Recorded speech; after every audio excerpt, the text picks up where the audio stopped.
সাদিক কায়েমের বিয়ে নিয়ে গোলাম মাওলা রনিও তার অধিকার খাটিয়েছে, সমালোচনা করার অধিকার খাটিয়েছে, ফ্রেমিং করার অধিকার খাটিয়েছে।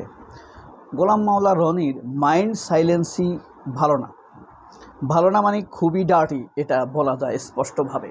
আপনাদের নিশ্চয়ই মনে থাকার কথা, সাংবাদিক ইলিয়াস হোসাইনকে নিয়ে কী ধরনের নোংরা একটা স্ট্যাটাস দিয়েছিলেন এই গোলাম মাওলা রনি। হিতাহিত জ্ঞান থাকে না, ভালো মন্দ নিয়মকানুন আইন কানুনের কোনো সিস্টেম রাখে না যখন এরা জিরে হয়। ওয়ান্স এ আওয়ামী লীগ, এবার এ ডার্টি পারসন। গোলাম মাওলা রনি আবারও সাদিক কায়েমের বিয়ে নিয়ে মন্তব্য করে সেই জিনিসটি প্রমাণ করেছেন। তিনি ইলিয়াস হোসাইনকে তার মা নিয়ে বিশ্রী ভাষায় গালাগাল করেছেন এবং তা এত নিচু পর্যায়ে গিয়েছে, সামাজিক যোগাযোগ মাধ্যমে তা ভাইরাল হয়েছে, মানুষ নিন্দা জানিয়েছে। তিনি এক সাংবাদিকের ছবি দিয়ে সাদিক কায়েমের ইলিয়াস হোসাইনের মার সাথে তুলনা করেছেন, অথচ ইলিয়াস হোসাইনের মতো রাগী মানুষও কখনও গোলাম মাওলা রনির মা বাবাকে নিয়ে বাজে মন্তব্য করেনি। গোলাম মাওলা রনি সেটাই করেছেন। আপনারা একটু সেটা, এই যে ভিডিওটা একটু দেখেন, আপনাদেরকে এটা যদি শোনাই তাহলে বুঝতে পারবেন কী ধরনের ডার্টি লেভেলে একটা মানুষ নামতে পারে। মানুষ যখন রেগে যায় বা স্বার্থের যখন হানি হয় তখন মানুষ কতটা নিচে নেমে যেতে পারে। গোলাম মাওলা রনির এই কথা না শুনলে আপনি স্পষ্টতর এসব মানুষের ব্যাপারে ধারণা নিতে পারবেন না, এসব মানুষ কতটা খারাপ হতে পারে। জামাত, এনসিপি তাদের সবারই বক্তব্য হলো, উনি যেটা বললেন, খালি চাঁদাবাজি করে, খালি 2 নম্বরই করে।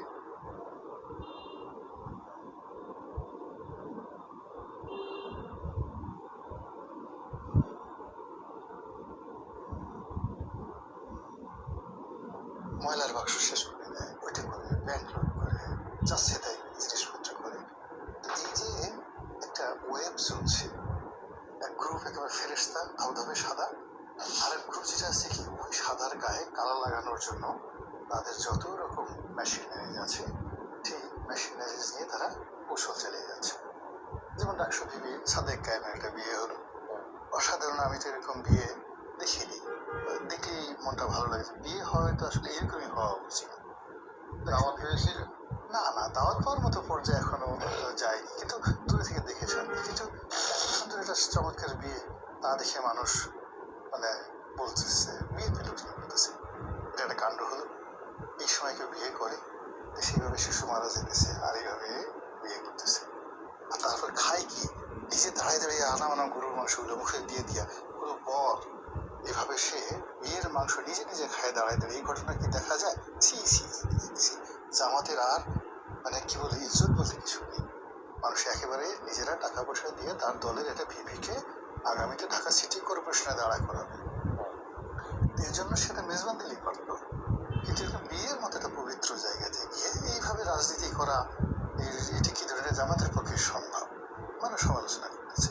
আর এক গ্রুপ বলতেছে যে না, এদের আর বাপ মারা। একদিকে বিয়ের অনুষ্ঠানে গিয়ে আত্মীয় অনুষ্ঠানে মসজিদে গিয়ে নামাজ পড়ে আসলো, আর অন্যদিকে সে উসমান হাদির কবরে এসে মোনাজাত করলো। বিয়ের সাথে একটা মৃত মানুষের যে সম্পর্কটা, এদের হাসতেও দেরি লাগে না, কাঁদতেও দেরি লাগে না। এই যে দেখলেন সাদিক কায়েমের কবর জিয়ারতের সাথে গোলাম মাওলা রনি তার মেন্টাল ডার্টি অবস্থাকে মিলিয়ে ফেলেছে। সাদিক কায়েমের জন্য দোয়া করেছে, তো কী হয়েছে? এটাই তো স্বাভাবিক, তাই না? তিনি বিয়ের মধ্যেও সাদিক কায়েম এটা ভুলে নাই, জামায়াত ভুলে নাই, ইসলামী ছাত্র শিবির ভুলে যায় নাই। তো এরা আসলে কোনো কিছুই ভালোভাবে দেখতে পারে না। বিয়েটাকে সে নোংরাভাবে ফ্রেমিং করে দিল, মানে মানুষ এটা মনে রাখবে, আগামী সিটি কর্পোরেশনের মানুষ সাদিক কায়েমকে ভোট দিবে না।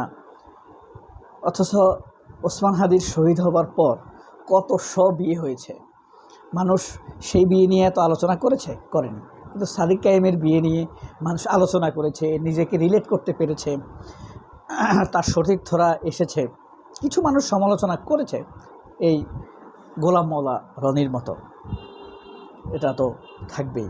কিন্তু দেখেন, সে মেয়রে ইলেকশানে সাদিক কায়েমকে মানুষ ভোট দিবে না, এই হাসে এই কাঁদে, কিভাবে আস্ত গরুর রান এভাবে চাবিয়ে চাবিয়ে খায়, এদিকে হাসপাতালে শিশু মারা যাচ্ছে। কিন্তু খেয়াল করলে দেখেন, তারা প্রেসিডেন্ট সুপ্পুর কসাই প্রেসিডেন্ট সুপ্পু নিয়ে কোনো কথা বলেনি।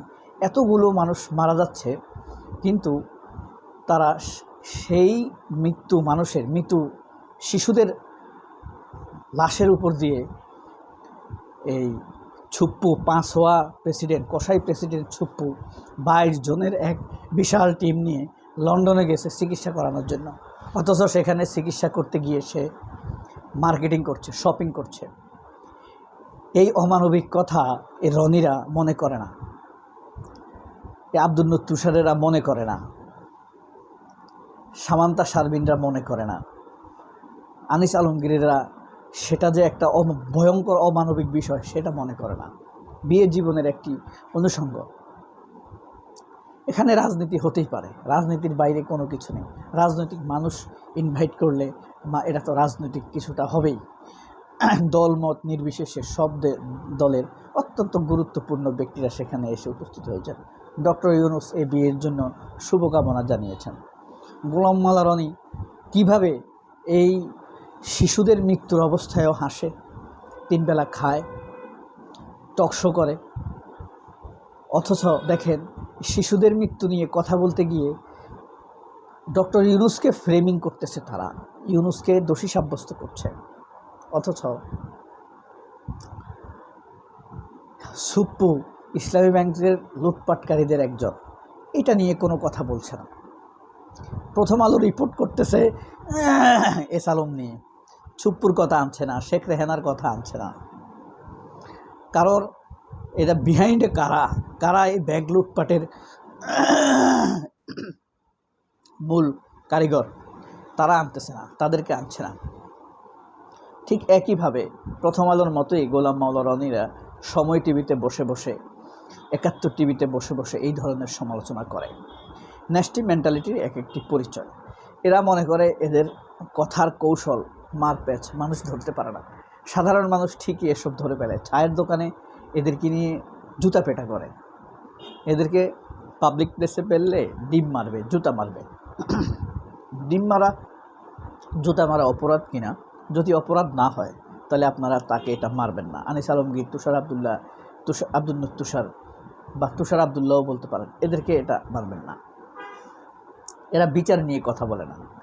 2000 মানুষের হত্যা নিয়ে আপনি একটা ভেবে দেখেন তো, যখন নাকি শেখ হাসিনা কয়েক হাজার মানুষকে মেরে ফেলেছে, তখন কোনো পত্রিকা কি নিউজ করেছে? করেনি। এখন শিশুদেরকে নিয়ে নিউজ করছে, ভালো কথা, কিন্তু উদ্দেশ্য এদের ভালো না। এরা চাইতেছে ইউনূসকে ড্যামেজ করে দিতে। ইউনূসকে তারা এখনও ভয় পায়। এটাই আমাদের সাহস। সবাই অনেক ভালো থাকবেন। আল্লাহ হাফিজ। আসসালামু আলাইকুম।